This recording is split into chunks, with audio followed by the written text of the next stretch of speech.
Today I would like to invite you to review a small preview of issue 14 of White Dwarf from 3rd of May 2014. In this issue we've got new units for Wood Elves, a battle report from a game of Wood Elves and Beastmen, and a surprise. Also, after reviewing the White Dwarf, we'll have a quick look on Warhammer Visions, issue 4. I'll try to focus on the most interesting bits because we don't want to go through all 200 something pages. Keep on watching.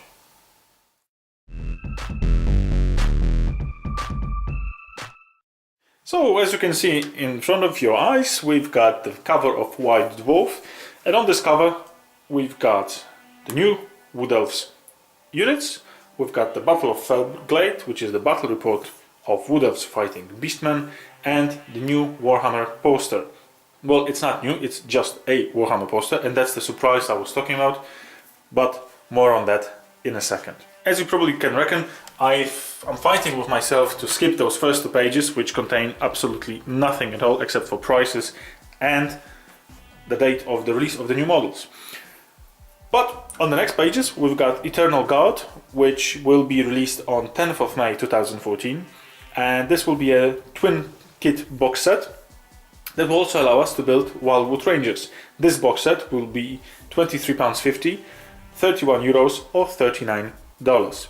This box set, which is something interesting, contains 10 different heads for every single miniature, so we can build actually quite individual models. The next option you can build from this box set is 10 Wildwood Rangers. Again, you've got 10 different torsos, 10 different heads, quite amazing models. Even the banner is a bit different, but just slightly. The top part over here is different in one box set or another. So basically I will leave you plenty of bits to convert other things. Next we've got Sisters of the Thorn, which will be also released on 10th of May, and this also is going to be a twin kit box set which will allow you to build Wild Riders. This box set will be £22.50, €29 or $37. As you can see on the pictures, you will be able to build 5 different riders on their steeds, so-called Steeds of Isha, and they will have 5 different heads as well. Quite dynamic models. So here we've got Wild Riders, the other option. This time these are males. Down the previous picture we've got female riders. This time we've got males. So again that suggests obviously that the torsos will be different because they have smaller breasts and stuff. So 5 different heads, 5 amazingly looking dynamic models. Enjoy. Next up is Guardians of the Deepwood, which is a battle force for Wood Elves. This battle force includes Treeman Ancient, and Durthu, which is our Lord Section specials, and 36 Dryads. It's really hard to tell where one model finishes and the other starts, but I think that for all the Wood Elf lovers, this is like a basis for their army, and 2 of these boxes, or actually 4 of these boxes to make reasonable units, and I think you're almost done, except for the character, which is not for some reason advertised in this issue.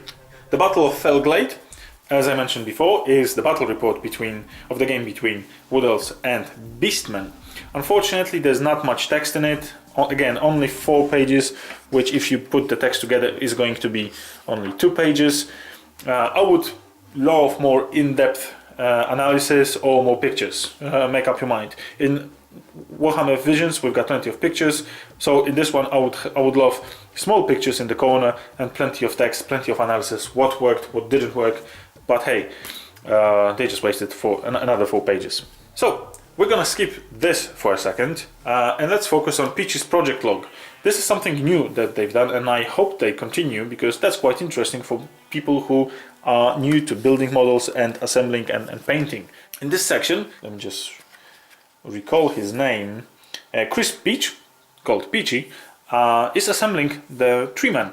So he's showing what parts are included in the box, how to assemble certain elements, and the most important bit, how to paint it from inside to outside. Because if you know, it's really hard to get into small bits and bobs inside the model, like skin. So we start painting the models from the skin to the coats and so on and so on. So from inside of the model to the outside. And in paint splatter, we've got how to paint wild riders.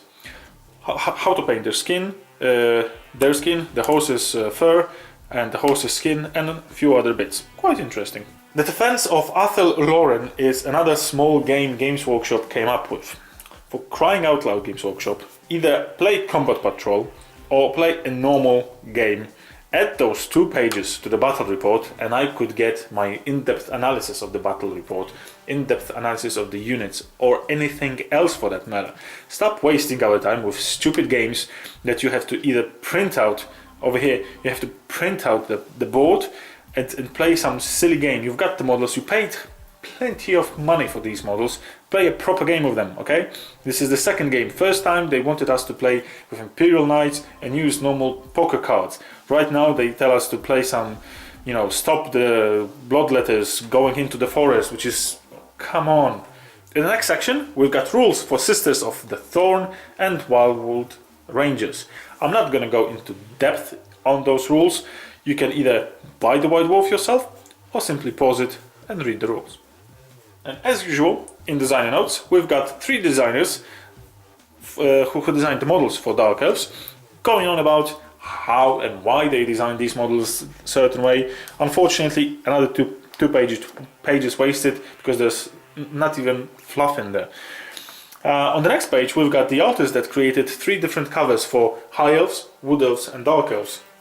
It's the same artist. You can see the same stylistic, well, the same style of the cover. These covers look amazing, even though I don't play Warhammer Fantasy anymore, but it's really nice. I can actually you know, appreciate the nice artwork. And on those next 2 pages we've got boring stuff, silly game again, and nothing really interesting. So let's continue. Oh wait, there's nothing more left. We've got Imperial Knight, nicely painted, Desolation of Solitude, one of the Imperial Knights used in the game over here. That's the one, just from another shot. And preview of Warhammer Visions. And let's have a look at the parting shot, on which we have 3 men, duel through, and Eternal Guard.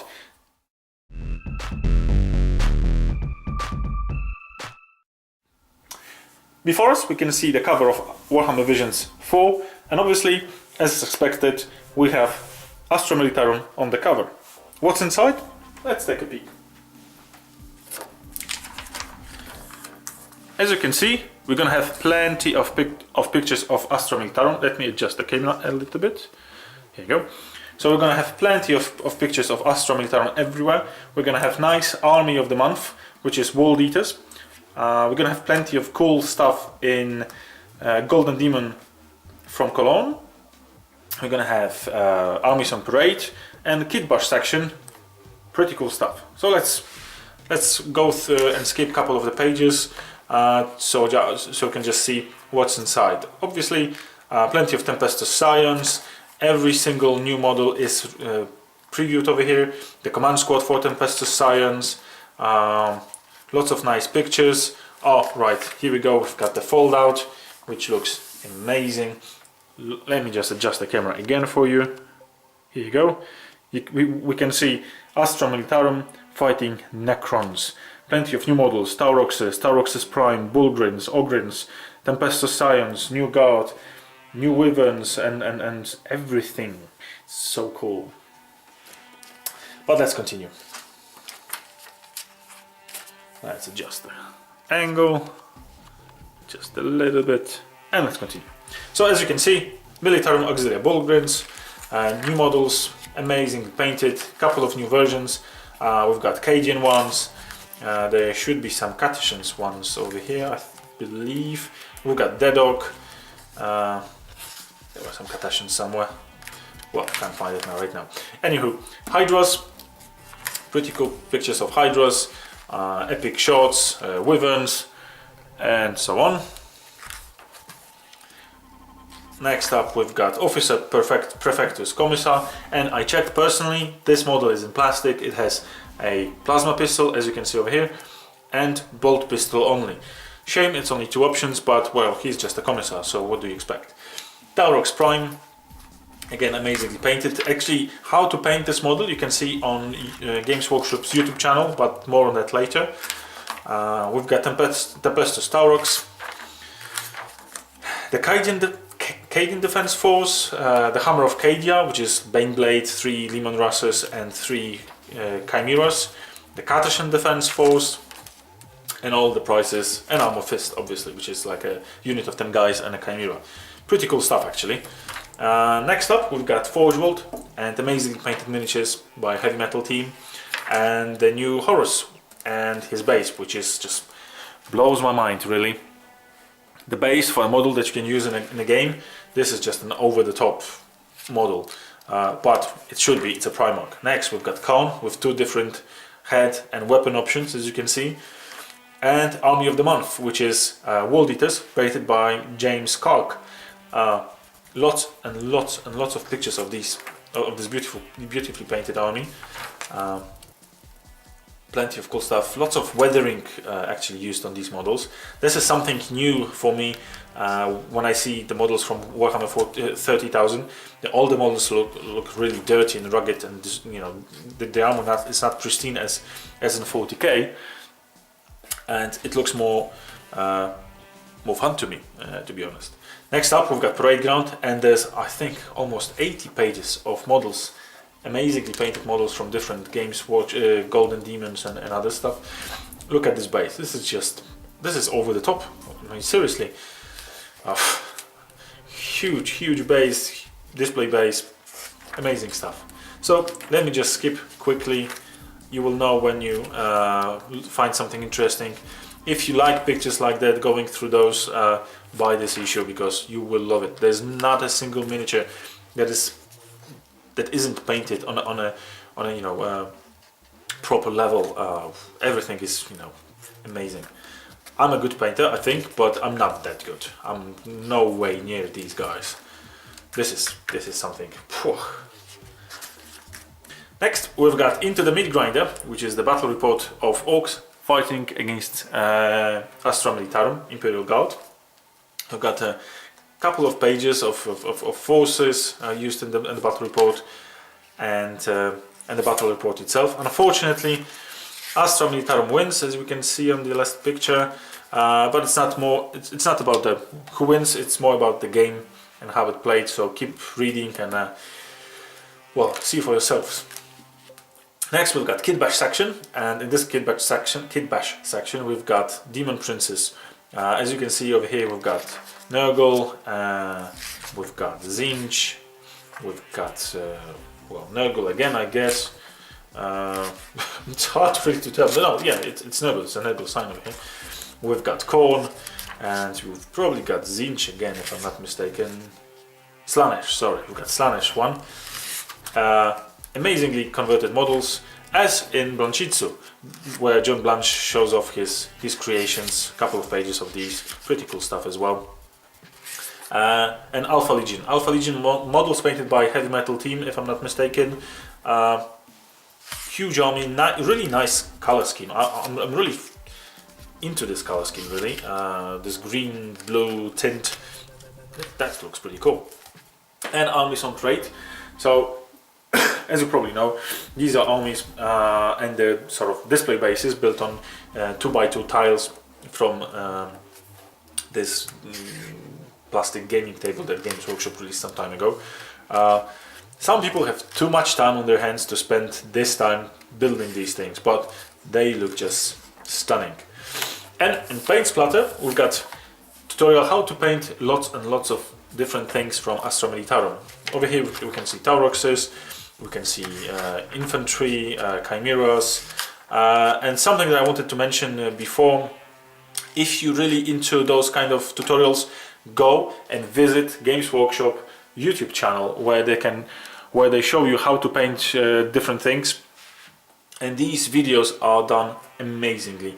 Really cool guy is showing off his skills, and the things that he showed can really help you out. So next up we've got some bits and bobs, nothing interesting, and on the parting shot we've got new Ogrins. So that was Warhammer Visions issue 4.